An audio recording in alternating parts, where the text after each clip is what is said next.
Hello guys, हाय। कैसे हो आप लोग?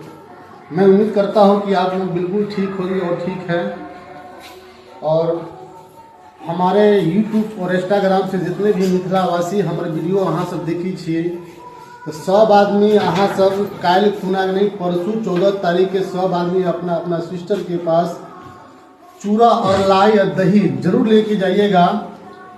और नहीं भूलिएगा, क्योंकि जो आपका जो बहन है या चाहे मेरा बहन है, वो सभी आदमी आशा और विश्वास में रहता है कि मेरा भैया आएगा और चूड़ा लाई लेके मेरे लिए आएगा।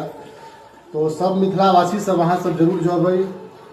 चूड़ा के लाई और तिल के लाई और मुरही के लाई अहाँ सब नहीं भूलबै अपना सिस्टर के देवे के लिए। और सब आदमी से उम्मीद करब कि जरूर जबै अहाँ सब। बाकी हम उम्मीद करै छी कि अहाँ सब ठीक है, एहन बात नहीं है। और की कहल जाए यहाँ सबके, बस हमरा ये